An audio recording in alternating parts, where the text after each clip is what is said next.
Washington. Hey, it's Joe, and I don't have to tell you, relationships are critical in Washington. But how do you, A, find out who the key players are, and B, figure out how to reach out to them? Well, I want to tell you about Leadership Connect. It's been an absolute lifesaver for us as we expand our operations and outreach here at Washington. Leadership Connect, it's the digital service used by top federal contractors and government affairs leaders to contact decision makers and develop those strategic relationships.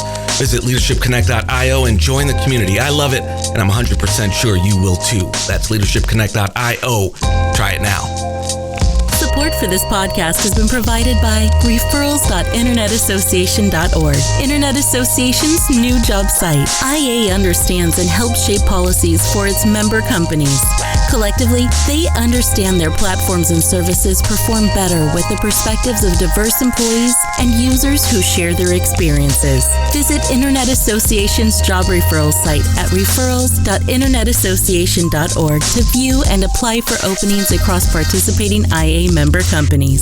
By partnering with leading civil rights organizations, including AnitaB.org, the Bipartisan Congressional HBCU Caucus, the National Urban League, and the Thurgood Marshall College Fund, IA's job site is a new resource for historically underrepresented job applicants interested in working in the internet industry. Visit the site today at referrals.internetassociation.org. And in every respect, truth is an antidote to hate speech. Welcome to the Washington Tech Policy Podcast. From Washington, D.C., it's the Washington Tech Policy Podcast. With Joe Miller. Joe Miller. Wow, Happy New Year, everybody. It's been a while. We want so much for 2021 to be different, don't we?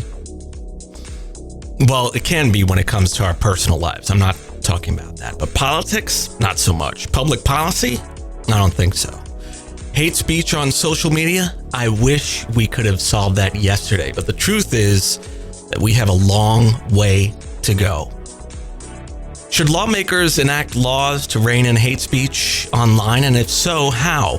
Last year, President Donald J. Trump issued an executive order calling on the Department of Commerce to petition the Federal Communications Commission, supposedly an independent agency, to use Section 230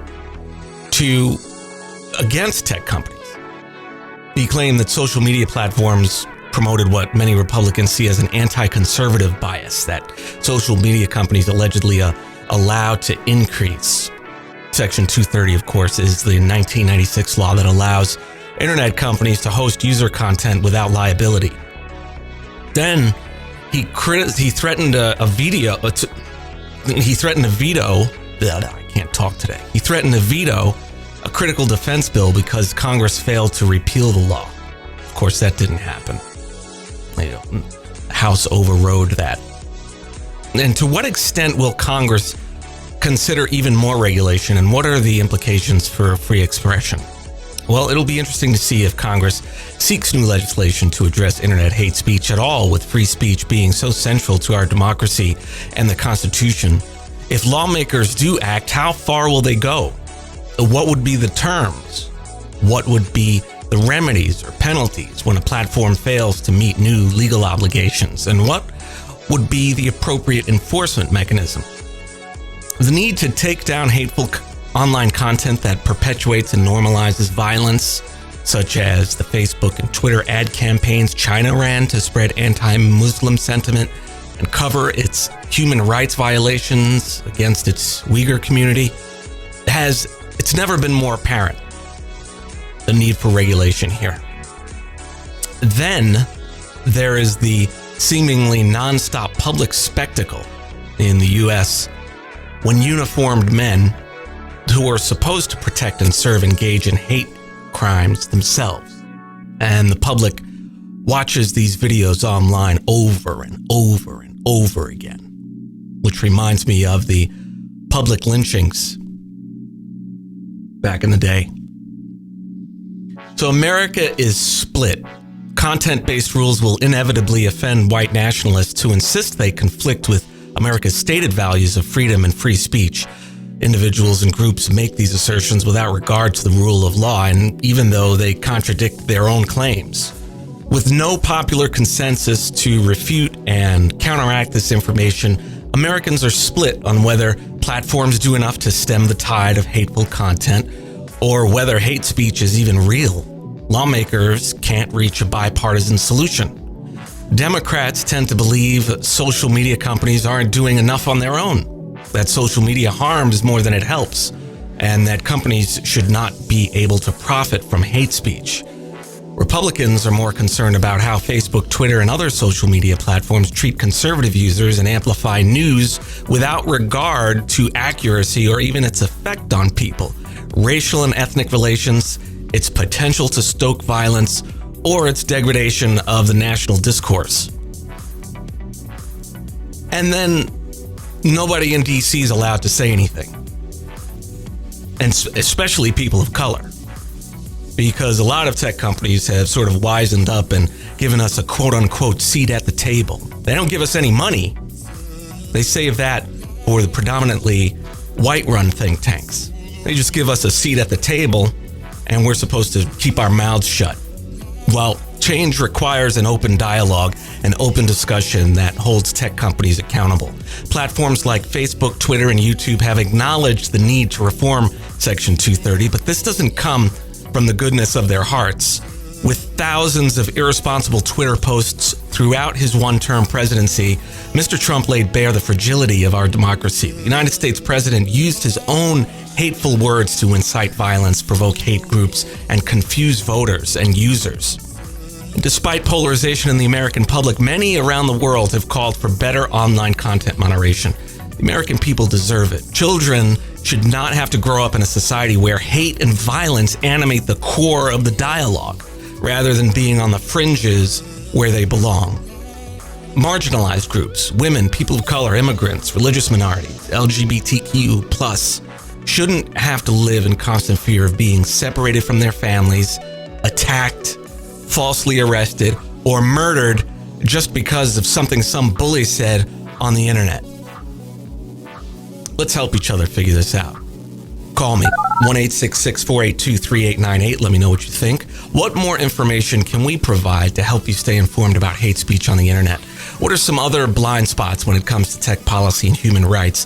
What else can online media companies do to strike the right balance between hate speech and free speech on social media? 1-866-482-3898, 866-482-3898. Give me a shout. Last year was tough, but this year could be even worse if we assume we're out of the woods, because we're not.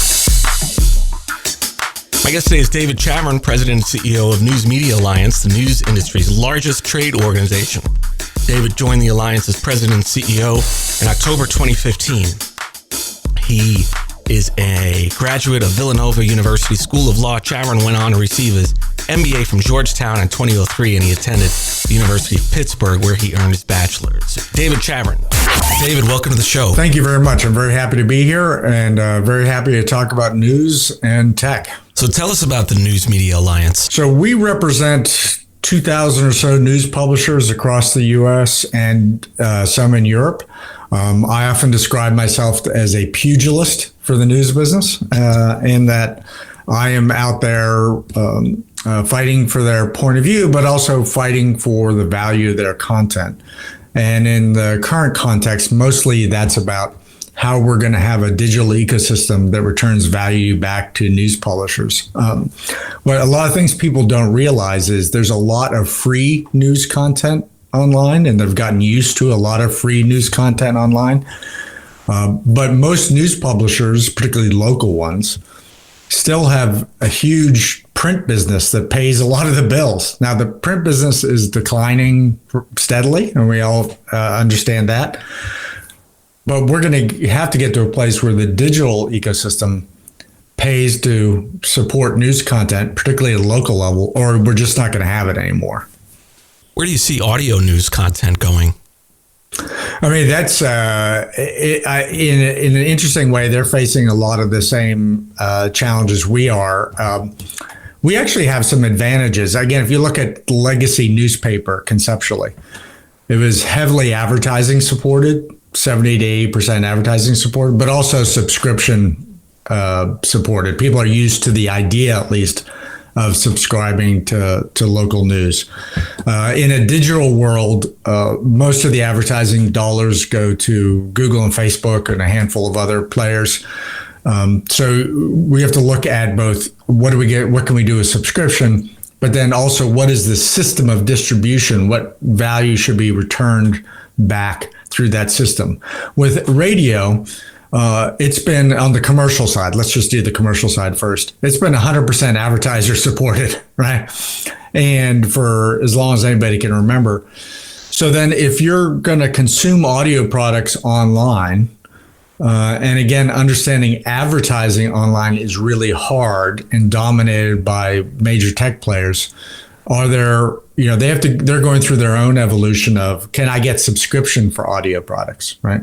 What are the advertising units that I'll be able to keep hold of, even in a world of Google and Facebook and the rest? I think they're going through their own big technological evolution, but in some sense, a bigger jump, because people just aren't used to the idea of subscribing for audio. And I spend most of my time talking about how we need to relook at the digital ecosystem for news and return more value back to news publishers. And I end up getting framed as somebody who complains about Google and Facebook a lot, and I do, but that's not all. Part of it is actually I talk about them as a solution as well as a problem. So so I deal with how news gets treated online, how it's consumed, what Section 230 means if you're a news publisher, antitrust, because we're dealing with two companies that are going to have a lot of antitrust issues. So it's a lot of tech policy kind of related things. And as part of that, we do focus on the need for more and more diverse voices from the news industry.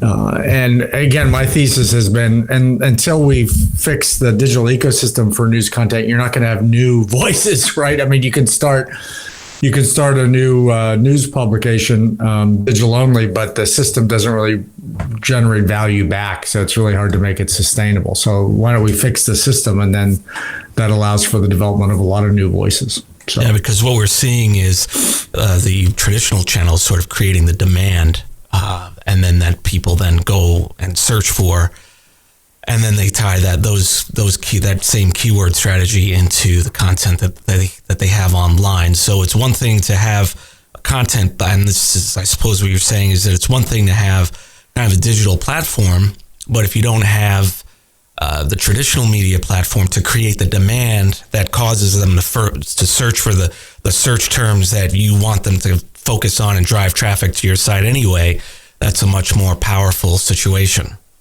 Yeah, and also, I mean, the core idea that we're going to monetize traffic, right? Huge amounts of businesses were built on this idea that we're going to monetize traffic. And it turns out that over the evolution of the digital ad system, monetizing traffic is extremely difficult business and getting harder, right? So even if you find your audience, the advertising systems around them that are controlled by the Google and Facebook, by the way, make it harder and harder to sustain. And then that gets you into, what if it's subscription models? What are all the financial models to return value back? And one of the things we don't have, and I do talk about this a lot, is if you look at what happened with music, why has music sustained itself? Music sustained itself because they lost control of their distribution 100 years ago. And they had to then develop a whole system of licensing and stuff to get value back into music publishing. And we're kind of in that moment, sort of historic moment, where we have to do that as well. So you wrote a recent article, David, in Wired entitled Section 230 is a government license to build rage machines. And I'm going to ask you about that in a second, but you have an interesting passage here, which I think is kind of central to all of this, and that is that the people who engage in hate speech and hide behind Section 230, including the platforms, they're forced to compete in attention markets that don't value quality and are subject to ever-changing algorithmic decisions about which content favors the platform's interests.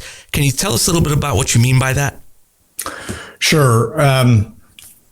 I think when we talk about Section 230 and the responsibilities of the platform for the quality of the content, we tend to focus on what other people do and not what the platforms do. And I'll tell you what I mean by that.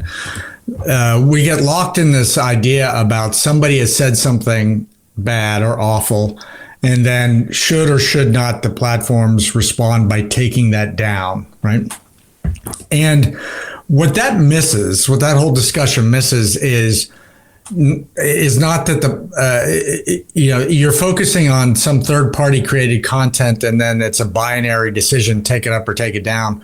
What it misses is what the platforms do with content, which is they take billions of pieces of content and they decide what you see, right? When I Google news, I get a different search results than you do. And your Facebook feed looks a lot different than mine.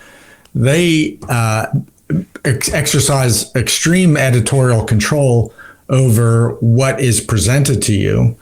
And in that, how do they make those decisions? How do they decide what you'll see? And there's a lot of evidence to suggest what they decide that you'll see is what will keep you most engaged. And that could be what makes you angriest. It could be what makes you, is the most salacious. It is the defining characteristic is keeping your eyeballs locked in, not making sure that you're seeing quality stuff or stuff that's healthy for you or for society. And so they've created these markets that they control for your attention. And frankly, if you're a news publisher who's into creating quality content that is as even-handed as we can make it, you're essentially the platforms force you to compete for attention in these, again, markets that don't value quality. And I was actually talking to one of my publishers who does publications for agriculture, right? And I was like, imagine there's a grain market that in which quality of the grain is not an attribute that's valued. Well, it turns out you end up with a lot of crappy grain, right? And in the same sense, we're trying to create the quality product, but the platforms have designed for their financial benefit these systems and markets that don't value quality. And that's not only bad for us, that's bad for everybody at the end of the day. So when you talk about Google and producing you and I have different search results, sometimes when I go into Google to see how the keywords we're trying to rank for are doing, I'll log in incognito or I'll log in a different browser and it'll show me the same results. I think the problem is with platforms like Twitter and Facebook that are more geared towards manipulating the news feed to show you what you're looking for. But I'm just talking about Google's search results, the top 10 search results on those pages. And then are you saying that I guess this happens when you click news, the news link? Is that what you're referring to? Or are you referring to just the regular search? No, I think, we could run a lot of experience. I think basic search results are very different from individual to individual. I think if you and I sat next to each other and name the term, right, and we do search results, search results are personalized, right? So yours are going to be different than mine. Google has, if you think about the other big content product they have, YouTube. YouTube has exactly these same issues as Facebook and Twitter, sometimes worse. It doesn't get talked about as much, but in terms of feeding you, deciding what video you're going to see next and feeding you what will keep you most engaged. And that I get that that's in their financial interests and they're allowed to pursue their financial interests. But we're also allowed as a society to say, what are the right rules about these products and who should be responsible? And it comes up in Section 230 because if some individual says something awful, if the platforms make a decision to amplify that piece of content, to make it to show it to other people, to decide who gets to see it, to accelerate it. That's their decision, right? That's the platform's decision. And that's a decision driven by their financial interests, and for which, by the way, they should then be responsible. And it's an interesting business because their primary product, which is these AI algorithms that decide what you see, is a liability-free product. I don't know that many other industries that have that. Where the thing you make attaches no liability attached to it. We make news content and we have liabilities attached to that, right? If you make tires, there's liabilities attached to it. Their product is a liability-free product, which also means it's unconstrained, right? They're allowed to pursue whatever outcome makes them the most money, even if there's a lot of negative externalities attached to that. And so your article speaks specifically to these rage machines. And first of all, do you think now with the election of Biden, I personally think that we're falling into a false sense of security. But what are your thoughts on whether this is going to continue and whether Facebook is sort of wised up since the election? I think it'll continue. I agree with you, a false sense of security. There's been a lot of intensity around Trump, right? A lot. People want to get angry at him and then anger back, and there's a lot of rage driven by President Trump. And people say, well, there and hopefully not be that same kind of rage intensity flowing around President Biden. Okay, but now that we know what these platforms value, right? They value engagement and they value rage. So there will be, first of all, President Trump, as far as I can tell, probably is unlikely to leave the public scene. And essentially, these systems are addicted to that kind of engagement, and will find other things to drive that kind of personal intensity. So I don't look at this as a personality issue. Once Trump leaves office, that it all gets fine. I think we have to look at this systemically. What are these systems to deliver us information? And then what kind of information do we need as a society to sustain ourselves? And at least a part of that has to be quality journalism. Okay, so I think I want to title this episode Is Truth the New Hate Speech? Because a lot of people are saying that truth is new hate speech, and that's what they're looking for. So when we talk about so let's get to that, David. When we talk about quality journalism, obviously we're talking about truth. That's what you advocate for as a journalist. Is that accurate? And if so, is truth the new hate speech in your view? And what do you say to people who say that truth is the new hate speech? Well, I listen, we can't sustain ourselves as a civic society without at least an attempt to get at truth, common facts, right? If we don't have some common understandings to work from, then there's no collective effort or collective will to solve our problems, right? So what is it that my members, the news publishers, do? They employ professional reporters to go out and in a systemic way, try to gather as many facts as possible and present them to people in the most, in a way that they can understand.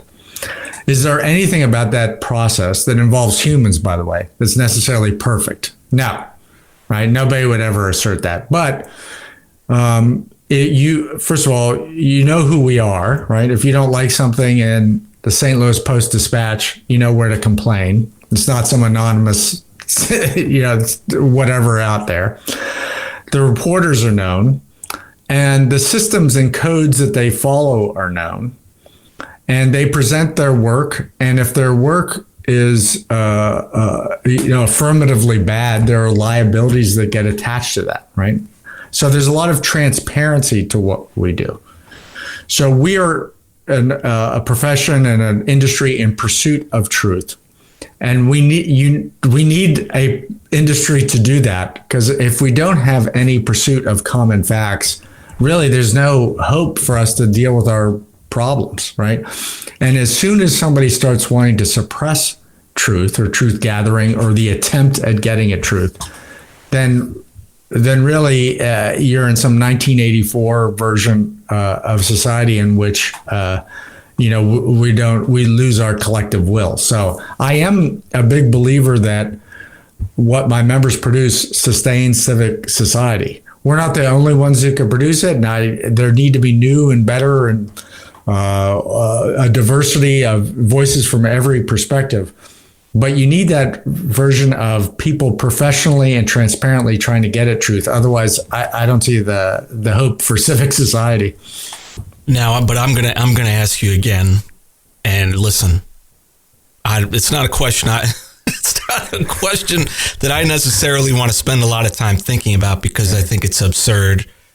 But is it possible for truth to be the new hate speech? No, I would flatly object to that whole characterization, right? Hate speech, however you want to define it, is in particular designed to suppress individuals and groups in society, suppress their voice, suppress their will, suppress their standing in society. And in every respect, truth is an antidote to hate speech. Right. And truth is how we deal with our problems, including the massive problems we have with racial and ethnic injustice in this country. So I would phrase it that no, truth is in fact the antidote to hate speech. It doesn't mean truth is always great or comfortable or perfect, and we're always in pursuit of truth rather than necessarily the achievement of it. But that pursuit of truth is how we fix hate speech, and so it's polar opposites from my perspective. It's a lot like segregation. And Thurgood Marshall, when he was arguing for the court in Brown versus Board of Ed, said that it's impossible for separate to be equal. And I think similarly, it's impossible for the reasons that you just mentioned. It's impossible for hate speech to be free. Because if you are expressing hatred, it's being used to suppress other individuals and to lock in socioeconomic disparities. And so for that reason alone, it's impossible for hate speech to be free. So maybe I'll have an opportunity to do an amicus brief someday on that. I'll join you in that. Oh, yeah. Great. So what would you recommend, David? What are some policy changes you'd recommend? How would you recommend amending Section 230? What are your thoughts? So a couple things. So when you're looking at Section 230, Mark Zuckerberg famously said that social media platforms sit somewhere between newspapers and telecom companies, right? And what he meant by that is newspapers exercise a lot of editorial control, but also have a lot of responsibility for their content. Telecom companies exert no editorial control, right? You can get on the phone and you're allowed to say whatever you want over your telecom phone lines. But also, the telecom companies have no role in that. They don't amplify you. If you say something horrible, they don't send that message to somebody else, right? So really, I think it's accurate that they do sit between telecoms and newspapers. But my complaint with Zuckerberg's framing is he doesn't want the responsibilities of either. He doesn't want the liability attached to newspapers, and he does want to be able to amplify and modify the flow of content, unlike telecoms. So we have to think of something in the middle, which is you really have to focus on, again, the algorithms, their AI, how they decide what people see, and how do you get at equities there. And there are some common ideas. One, transparency. You have no idea the rules that decide what content you see. So you could get at transparency. You could get at user choice, by the way. You have no say in the algorithm flow that you see. You don't get to pick anything. Facebook decides, YouTube decides, Twitter decides what you see. So how can we empower users to have more say in their flow of information? And the third thing is maybe they shouldn't have it at all and have protections of Section 230. And I've talked about this. Roger McNamee's talked about it. A few other people, that if you're picking out of 10 million pieces of content, which 5 things you're going to see, then you're responsible for those choices. And if you don't want those responsibilities, maybe we should go back to the original iterations of the internet, which is it was all just chronologically delivered to you. Your news feed from your friends was whatever they posted last. And at least it wasn't Facebook deciding, right? And so I think we need to wrestle with this uncomfortable middle. And as long as the platforms are deciding what people see, they have to have some transparency and responsibility attached to that. So you ask, how does that help news publishers? It helps news publishers because at the end of the day, we need to infuse back some more value given to quality, professional journalism. That is a kind of content that has more value than free garbage, that has a bigger place in the ecosystem. Because if we set it up that it's quality journalism competing head to head with free garbage is much cheaper to produce, right? It's always going to be more economic to produce free garbage. So we need a system that values quality news and information. So I've talked about if they're going to use algorithmic amplification, they have to have responsibility attached to that. And I think we need an exploration about what that means. Yeah, a big piece of this is how these companies are marketing their platforms. When the other layer to this is that Twitter's approach to content moderation is the way it distinguishes itself in the marketplace. And the way Facebook moderates content is the way it distinguishes itself against Twitter. And so there's some extent, in the absence of better ways to define themselves, especially Twitter, because they've had so much trouble being profitable over many years, although that's improved somewhat in the last couple of quarters. When you don't have alternatives and when you can't come up with alternative competitive advantages, it makes it difficult to switch up and remain profitable. Yeah, I think everybody on all sides of this gets locked into an analysis that actually benefits the platforms, which is somebody said something bad. Should you moderate that bad thing, right?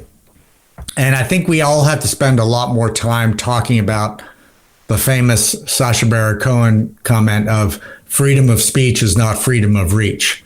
You are allowed to go on the street and yell whatever you want to yell, okay? But if there's a company sitting there recording it and then deciding who in the neighborhood gets to hear it, they have to have responsibility for that part, right? And I would like us all to spend a lot more time talking about the amplification part, and less that these individual content moderation things take up, take down kinds of decisions, which I think are extremely difficult, but also essentially not. That whole debate plays to the benefit of the platforms because it opts them out. It keeps you from asking, "Oh, how did you decide who got to hear that?" Right. So I do. And by the way, if you get into this world of you have more choice, users get more choice over your algorithms, right? Then you do open up competitive landscapes, right? You do have a possibility for somebody to say we're family friendly, or we're totally hands off, free speech, or we're this, right? And now we're all subject to the sort of again, these secret algorithms by just a handful of companies that we don't get any say in. And I think, that's not going to be sustainable. It's not sustainable for them, not sustainable for the rest of us. David Chavern, President and Chief Executive Officer of the News Media Alliance. David, thanks for joining me. Great. Thank you very much for having me. I really enjoyed it. And that concludes episode 249 of the podcast. Thanks so much for listening. If you like what we do, we'd love to hear from you.